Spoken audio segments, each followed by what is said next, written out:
people that are starting business should know are so important, and that's what we're going to be discussing today.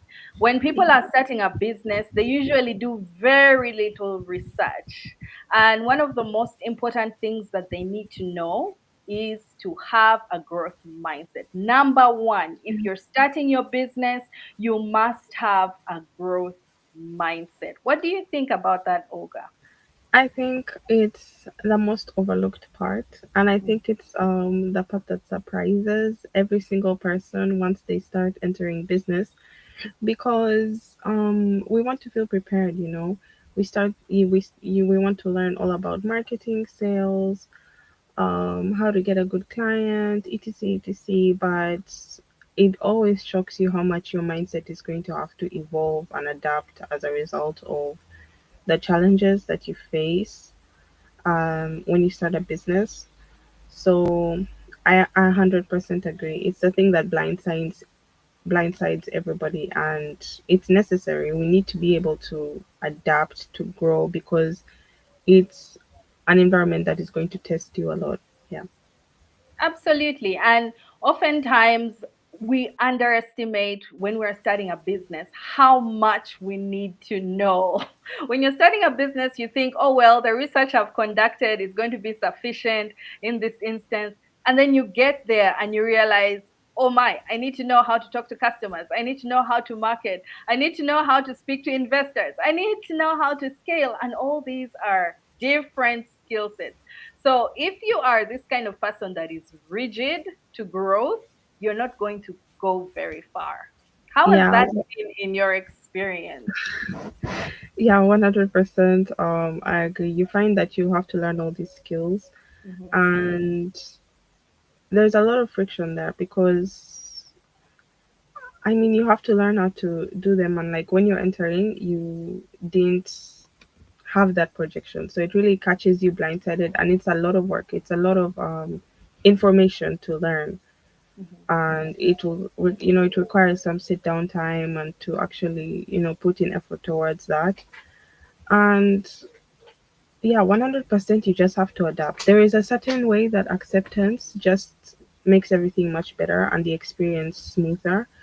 And once you accept from the beginning, you're not going to waste so much time resisting all the things you need to know, because it depends again on your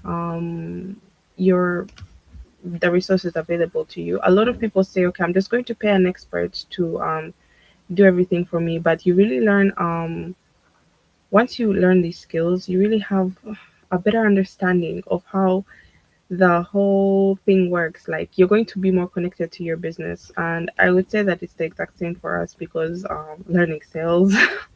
learning metrics, learning all these different things like social media. Definitely now, when, like, for example, if we were to expand and bring in more experts on these issues, we'll be able to have more frank conversations with them, offer more insight. So I would say it's a win-win, although you have to pass through the fire. It's a win-win. Yeah. Absolutely. And then another thing that people that are starting businesses often underestimate is the ability to manage financial stress and pressure. Because when you're beginning your business, you don't have a lot of money. You probably haven't yet gotten on investors on board. Maybe you have some little savings, but oh my gosh, those savings run out really quickly when you've started. Yeah. You must be able to manage the financial stress. Has that been in your experience?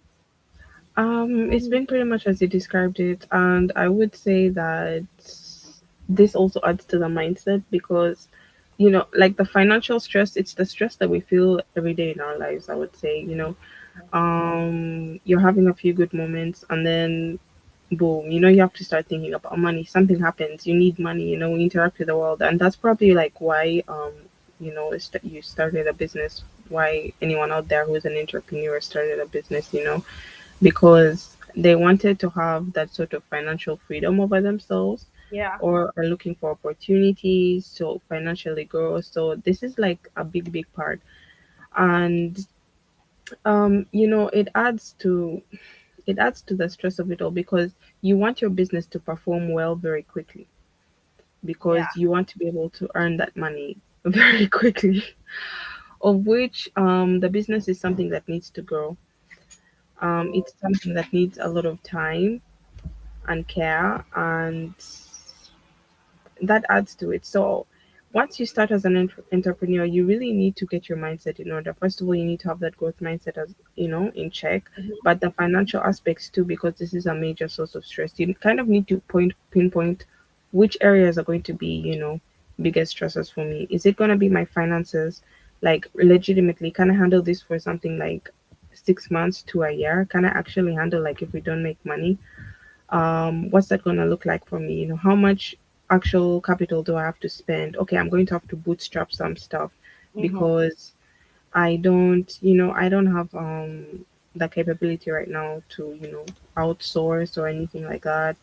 So it's a very hard conversation that you need to have with yourself, and in the end, I think it really does help to monitor progress effectively, Mhm. because you're very aware of where you started from, and every little progress, you know that you're getting closer to that kind of financial goal. So yeah, I would say it's very okay and it's very normal to be stressed about finances. It can I've had a few mental breakdowns on this. um yeah, but it really does affect, and it really can affect your performance as an entrepreneur. So I would advise all entrepreneurs out there to be really aware of how exactly the finances are impacting them, the state of the finances, how much realistically they're going to be needing to put into the business, and yeah, what is their usual mindset around finance, and if a hiccup happens, how are they going to be able to deal with it? Yeah. Do we actually have the means to kind of deal with this financial setback, mindset wise, prepare ourselves? It's a lot to think about. It really is, and I think that's why the kind of ability to think ahead, that kind of visionary thinking, is very important for an entrepreneur as well, because you have to really take into account all of these different things. Mhm. Going back to the beginning, growth mindset at the beginning, that kind of it's I would say it's paramount, because that kind of adaptability that you would need, that mindset gives you all these different stress points. It definitely helps you to kind of deal with them. So looking forward into the visionary thinking, being a thought leader, being somebody who has the dream, the plan. How would you say that is in your experience? Yeah, being visionary is so important. And that has been the number one driving force that has pushed us forward in the times when things weren't working out. There was that time when I thought we were going to get investment that fast. So this investor came, and I was like, I'm going to nail this investor. I got ready, I went, I met the investor, I took the investor out for lunch, and we had this really great conversation. And I thought it was going to turn out amazing, and the funds were just going to come in. And I was so shocked at the end of it. But well, I had a lot of improvements to do in the business, but I was also just really disappointed and burnt out. And at the end of the day, the money that I had saved up to begin the business was depleted, and then I wasn't able to get the investment immediately at the time that I needed it. And so it is very important to have that vision. In that moment, I fell back on the vision. Why did I start this? I wanted to make a difference. I wanted to make an impact. And that should be my focus. In this moment, my focus has deviated. Of course, yes, the funds are necessary to achieve the vision, but the vision still stands, irrespective of the fact that the funds are there or not. So I think being Yeah. visionary is so important, and this is one of the things that we help people to understand in the curriculum that we run. We help those that have not understood or know how to craft their vision, to use it as a banner that takes them through those hardships and hard challenges along the entrepreneurial journey. Yeah, definitely. Yeah. And I think the vision is really important as well, because once you begin, we have an idealistic mindset. Like, we all know realities there will be like, okay, this is not very realistic. But like, what if I do get those investors like my first month of business? It could actually happen.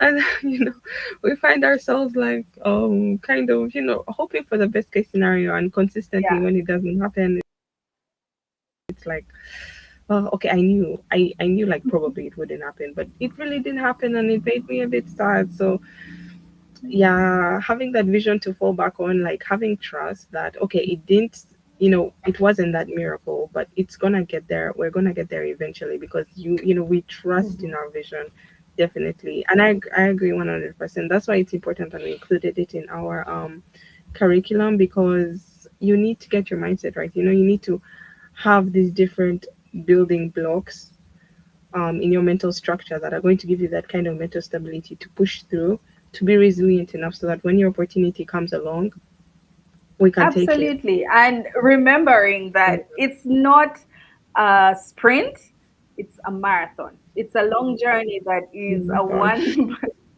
yes, one Testing step at yourself. a time, and then you get there. And you're not probably going to get there in 1 year or 2 years or 3 years. Sometimes it could take 10 years, but do you have that Yeah, resilience that can push you forward? And that's really what we're trying to help people that are entrepreneurs to have, such that they can stay in their race for the long haul.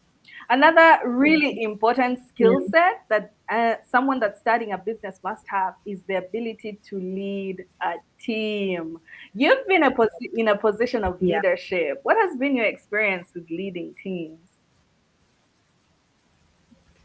Well, I would say that leading is definitely connected to the visionary mindset, because once you lead the team, you're kind of in charge of morale. You're in charge of morale and operations. And what I've noticed is that you have to be able to kind of pick up the slack from where everyone else is falling behind. And I mentioned morale earlier because people aren't always excited to work, people aren't always motivated to work. And you being the leader, like, hey, let's go out there, let's do this, good job, everybody. And it's a tough decision sometimes because you have to do a lot of pretending. You're a leader and you want the leader to you also want someone to lead you and guide you. But you have to consistently take those calls and trust in yourself. So it's a really trying process, I would say, but it's absolutely crucial to a team. I feel like it makes or breaks the team's performance. If the leadership is bad, the whole thing comes crumbling down because you're the head of the the snake, the whole thing. If you're not making the right decisions, nobody knows where to go. Nobody knows in which direction to take. Which direction to take things. And yeah, you need to also be able to kind of understand the way everyone in the team is working and make those calls. So I would say you need to also get your mindset right in this aspect. Like it's a mental. The aspects of leadership were actually mentally challenging for me because my work style, the way I was working before, was kind of vibes. um, yeah, I'm doing things at my own pace, but once you have a team, you have to also do things at their pace. You need to be fast enough to deliver on time so that they're not saying, okay, what, why is she taking so long? Like what? Like you have the team keeps you accountable, so that's a really big plus at the same time because you're able to finish tasks faster. You're able to have accountability and a few minds to share and think things over with. At the same time, you ultimately make the decision. But it's a shift, especially if you've been like used to working alone as I was. It was something that I needed to get used to. And Mhm. that's why I'm really grateful as well, because I was able to utilize some of the resources we provide to help myself. um That's yeah, so amazing. it was kind of a win-win in that aspect.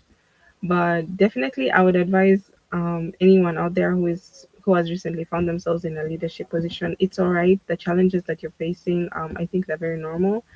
That and any person who's new to leadership faces, not knowing how to coordinate the team, not knowing how to manage time effectively.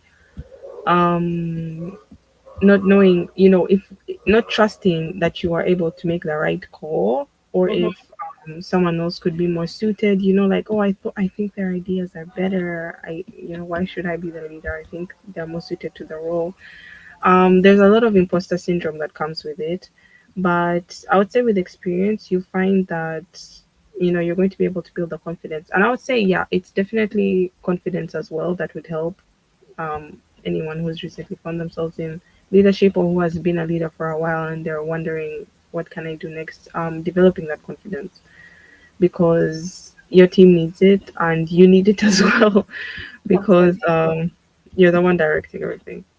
Mhm. So yeah, that's about leadership. I would say it's definitely with the mindset, yeah, Mhm. Mhm. and trusting in your ability to lead the team, as well as trusting in everything you're doing, having that vision, being the vision keeper, and learning how to interact with the team, the market, etc. So that's actually a really good point, learning how to interact with the customers and everything, because you're going to be making the big decisions on behalf of the team regardless. So you need to know your customer base really well. So I would like to ask, kind of bounce that question to you about like learning about your customers, customer care, customer support, customer research.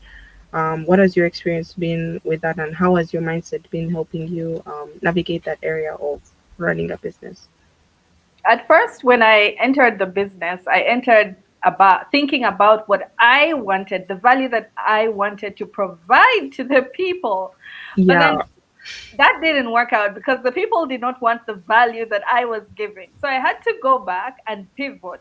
We have pivoted the business so many times because yes, every time you go back to the customer and they tell you, this is exactly what we want, then now you have to come and figure out how to give them that which they want. So the figuring out and adapting is so important. But if you have this rigid mind where you're not listening to your customer, you think their feedback is trash, then you're not able to grow. And yet it's the customer that helps the business grow. Happy customer will make your wallet happy. So you must have that mind if you're starting a business out yeah, there to know that the customer feedback is what is important. Most times when people are building a business, maybe if it's like a technology based business, they come up with a really brilliant idea and then they go and build this nice application for months, years, and then the application is released and then they bring it out and the users don't like it so much. So imagine you have wasted a full year trying to build your product in secret. So what has really helped us was the fact that before spending so much time building, get feedback. Get a few people to come and use the product yeah. and give you feedback. Then you build based on the feedback that they're giving, such that at the end of the day, your product is what the customer wants. Yeah, and that point of, when you started the business, you wanted to kind of provide the Mhm. value that you wanted. And I think that it hit home some entrepreneurs struggle with. But most of us, like, we get the business idea, and it's an idea based on our experiences, like, what do Mm, I want? And then yeah. you go, and that's why, like, it feels so personal. So when you go outside and that idea, let's say it's in the form you wanted, it is rejected by the market, it hurts. Because Absolutely. it feels like like, they're rejecting a part of yourself. Like, okay, this is Absolutely. actually what I wanted to do. Is it worth it anymore if I can't do exactly what I wanted to do? So that's why we need like adaptability. I think interacting with the customers, you have to be adaptable. You have to be adaptable, because if you refuse to change, it's useless, because you're basically creating a product with only one user yourself, That's which so true. yeah, which, you're diverting all these resources into a business and you're creating something only for you. Mhm. Yeah, so I would say And adaptability. mhm. Sorry, continue. Yeah, yeah, sure. So adaptability is something that's so important, especially because the world is changing. I just wanted to say technology is changing. Just a few minutes ago, we were in the world of smartphones, and then you blink, and now we're in the world of AI. And AI is It's hard to keep up. advancing. Hmm. That's just the point I wanted to throw in there, but go ahead. Yeah, I 100% agree. It's really hard to keep up. Like even for me, anyone, I guess. I think this is not like a subjective experience. It's something that everyone in this day and age is facing. Everyone's worried about their job being taken by AI. So Mhm. everyone is like scrambling, like, what can I do? You know, what's foolproof for my future? What should I do? Like everyone is trying to kind of research and see how they can adapt Mhm. to the mindset. And there was this live we watched recently. Mhm. Um, I can't remember exactly the name, but it was from one of the LinkedIn higher ups, and she said that it just means that you can kind of define your job more. Mhm. And you know, like if before you wanted to do art and you wanted to be a doctor and I don't know, an archaeologist, you could do something like, you know, making models of, I don't know, like remains, anatomy, and stuff like that. And I was like, that's a really cool idea.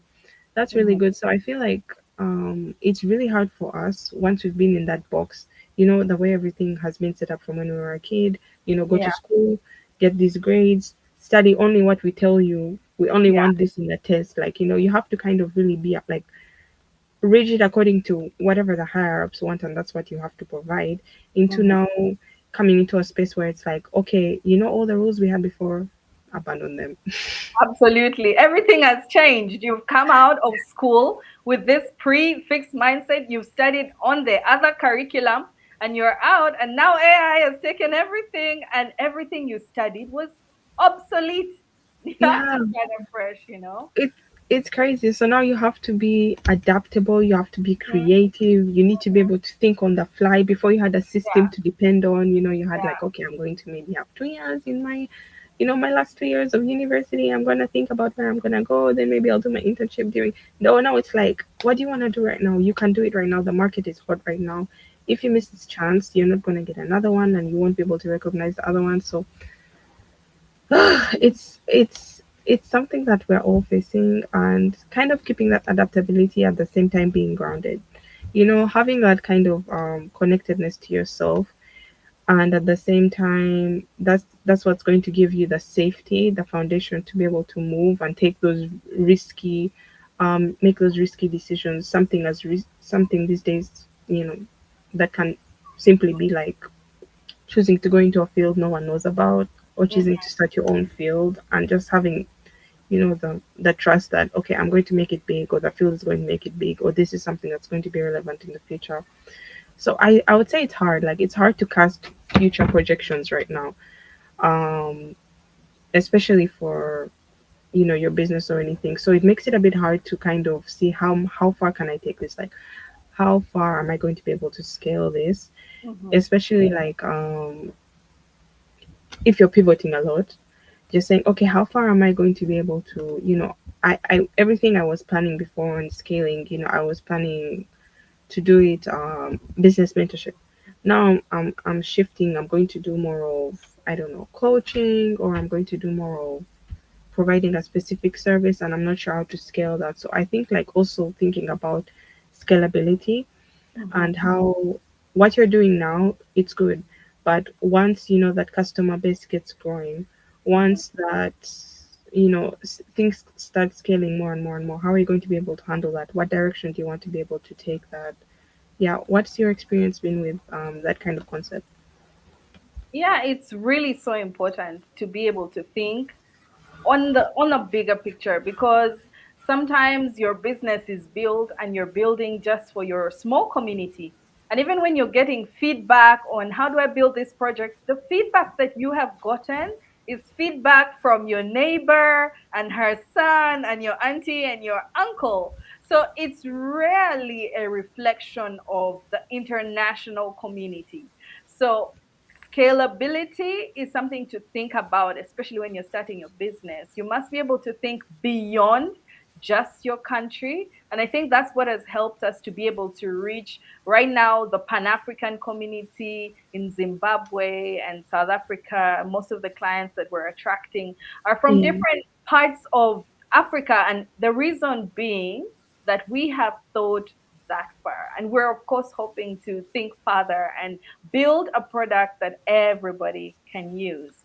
So, another important point that you mentioned earlier was about taking care of yourself. And I feel like when people are starting a business, they focus all their attention on the business, and the self care part is missing. And yet, if you do not prioritize your self care, you're going to break down. They usually make excuses. Oh, I'm so busy. I have this and that. And then most entrepreneurs, they'll not shower. They'll just wake up and dive right into into what they need to do, into building this thing, this next big thing. And they're just so busy. At the end of one meeting, they're jumping into another meeting, and Yeah. it's hard. But you must be able to discipline yourself enough to add self care onto your schedule, add mental wellness onto your schedule, because you need your mindset alert and active in order for you to make great decisions. And another thing you talked about was risk management. As an Mm. entrepreneur, you must be able to take risks, but then you must not take risks that are too risky. So you have to find a balance. You shouldn't be this person that doesn't take risks, but you must also be careful on the risks that you're taking. So every step you're going to take is a risk. Hiring someone, introducing them into your company is a risk, because Mm. tomorrow you might leave with all your secrets. Everything is a Yes. risk. Pivoting is a risk, because you might enter into this thing and nobody likes it, and then you have to pivot again. Putting Yeah. yourself out there on, social media platforms like this one is a risk, because what if people insult you? There are all these fears that you as an entrepreneur are going to grapple with, and you just have to manage yourself well enough to be able to manage your mindset. And that's what we offer at Lila Haven. If you Definitely. set aside at least 2 sessions every month, I'm telling you, you are going to be different. Gains. Yes, most of the Hidden clients, gains. absolutely. Most of Yeah. the, yeah, yeah, sure. Sorry, yeah, because I was going to say that Yeah. in all this, even I don't know, out there entrepreneurs, you're watching this live, are you actually going to implement what we've been talking about? Are you it's interesting, but maybe you're going to, be in this and forget about this. So like once you are able to book that session, and mental health is something that creeps up on you. The problem is you never know how bad it is until it's that bad. And then you Absolutely. don't know what to do, you're burnt out, you don't care anymore about your business. You just want to finish it, like leave everybody for a month, go and hide in, I don't know, a hole or something to recover. And you can't afford to do that. You can't afford to do that because you won't know. Even like if you do that, you won't even know like what should I do? How should I recover? You're just going to most people once that happens, there's a lot of insecurity that develops because oh I couldn't handle it. Like it was not even that much and I couldn't handle it because you didn't take care of yourself along the way. You didn't Yeah. prioritize the things that, were going to be able to help you, adapt, manage, be resilient enough to handle all of that pressure. So those 2 months are crucial. I mean, sorry, those 2 sessions are crucial. Seriously, imagine every 2 weeks you had someone to check in on you, to go through all your strategies with, to kind of notice and flag these things that you yourself don't notice, that you're not trained to notice, that many people don't know how to be able to help you with and provide you with strategies that help you keep on track. I think it's really invaluable. I need this. So yeah, those are Absolutely. just my preference. Yeah. Yeah, so if you're an entrepreneur out there, don't walk the journey alone. We're here to walk that journey with you, to keep you accountable, to show you the things that you might be missing as you start your journey, because we've been along this journey for a while now, and there are some things that we could see that you might not be able to see. So do reach out. We've come almost to the end, but what are Yeah. your parting shots, Olga, that you want to leave as a tip for entrepreneurs, people that want to start out there? My parting shots is that you can do it. Everything we've talked about, these are all things to do with mindset, but we haven't talked about anything that says that you can't do what you want to actually do. Go out there, start the thing, just start, just try to get your toes in the water. And if you want to try out some of our services, you're feeling apprehensive about booking the 2 sessions, this Saturday, we have a burnout webinar. So it's kind of similar to what we've been talking about because it relates to mindset. Burnout comes from the mind, and it Mhm. affects how we do all these things. So if you're interested in the insights we can provide, we have a sign up. You can be able to sign up. Just check our page. You'll be able to find the link very very easily, and you can sign up and attend the burnout webinar. Get some really really good insights on how you can manage. What burnout does for us. How you can actually manage. How you can heal yourself and reintegrate, and keep up with work along the way on your journey. So yeah, those are my shorts. Absolutely. And if you've learned something that has stood out for you, do leave it in the comment section and we'll be happy to hear from you. What is that one thing that stood out for Yeah. you or one experience along this journey that you've faced? True, true. What has been your experience with everything that you've had to learn in terms of your mind as you started your journey? I think like we all find very different things surprising because like we all have different perspectives on how we've been growing up. So it's really, really interesting to see how many of these different aspects show up actually in people's experiences. Yeah. Okay. See